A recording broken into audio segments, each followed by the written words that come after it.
Listen up, Canada, because this is very important. This is very important. This is probably going to be the most important message you hear in your life. And by the end of it, you may even start talking in tongues. Now, I haven't been able to get through to a lot of y'all for a long time, and I know some of you have been hard-headed as wood, but I believe that if you just listen and be patient and digest what I'm saying with an open mind, you will understand that Canada right now is at one of the biggest and clearest crossroads that it has ever stumbled across.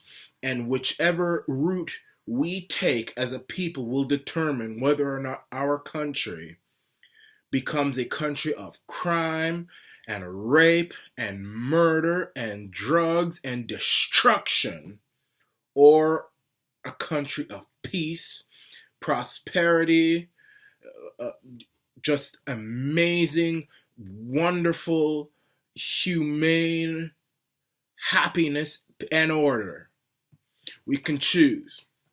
Now, a few days ago, there was a protest in front of Parliament Hill, the lair of the long haired son of Satan, Justin Trudeau, Mac Daddy.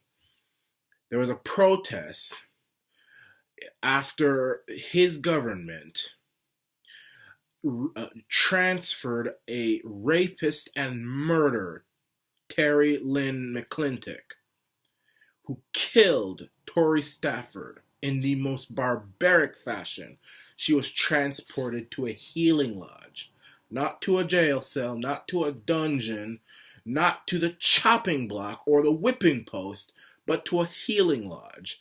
Now, a healing lodge is one of those inventions that the Canadian government made because they felt guilty at how they treated the Native American. And because Terry Lynn McClintock claims Native lineage, she has been brought to this healing lodge, a place of relaxation, of games, of activities. Basically, if you've ever been to a long-term mental health stay, I mean, it's not a nice place, but it's not jail either. A long-term stay, you're going to have television, you're going to have computers, Wi-Fi, good food. You're probably going to eat some steak every now and then. It is by no means jail.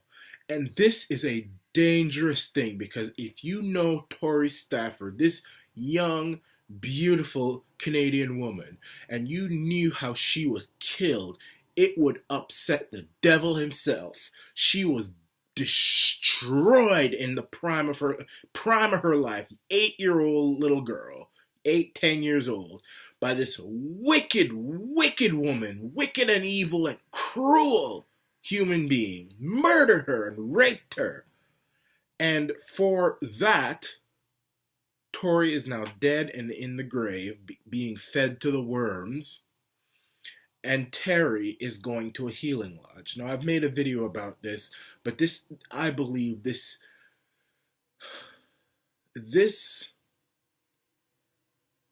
situation that we're in is something that we cannot forget. And now the election is coming up in 2019. I don't know if the Mac Daddy's gonna win or not. When I see how the people who have been chosen to save the country are fighting like dogs in the night, the conservatives and the Maxime Bernier conservatives and the Andrew Scheer conservatives, it makes me sick. It's something I'd want to write a book about.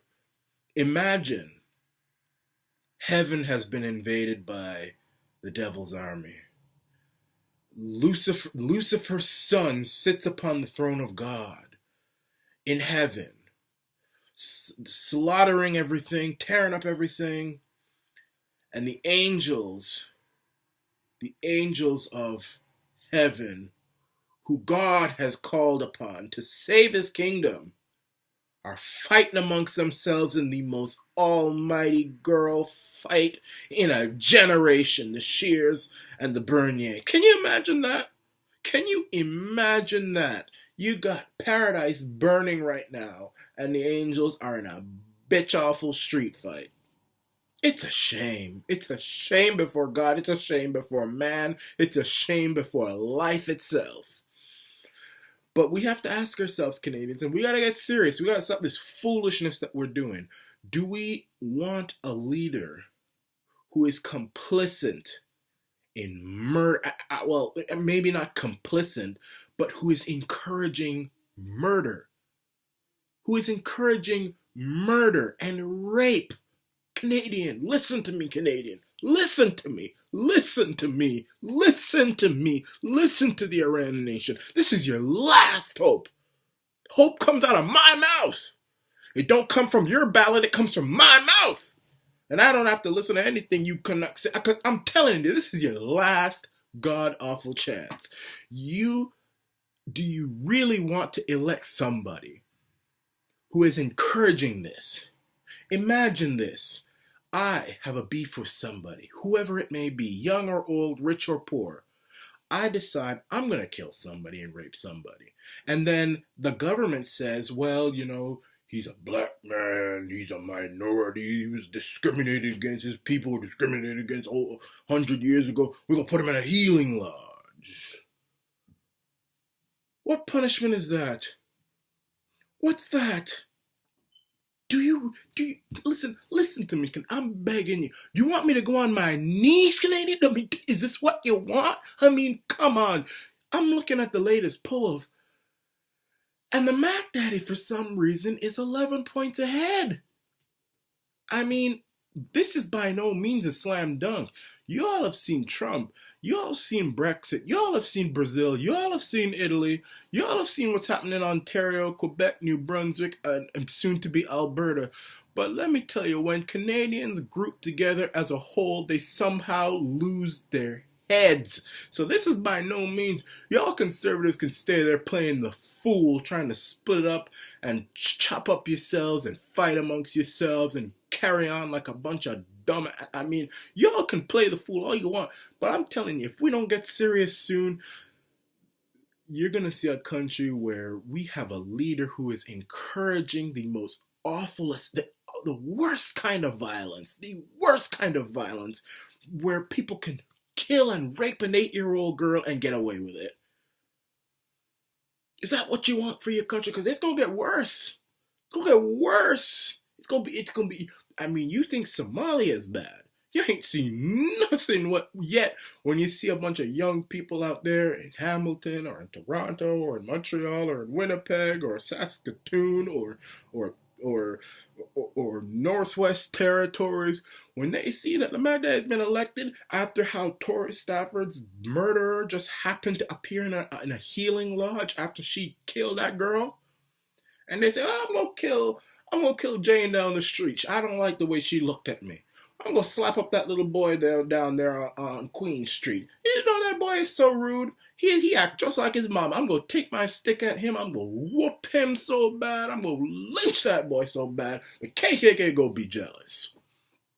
And that's what our country is going to turn out to be when you have somebody encouraging that. Because that's what it is. If the government actively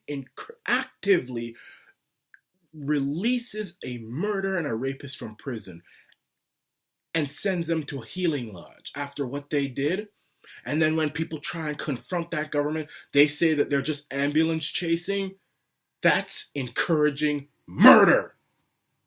That's encouraging murder. That's what it is. And there are no two ways about that. So choose which Canada you want. Choose, and I say choose wisely. I know which one I want. This is the Iran nation.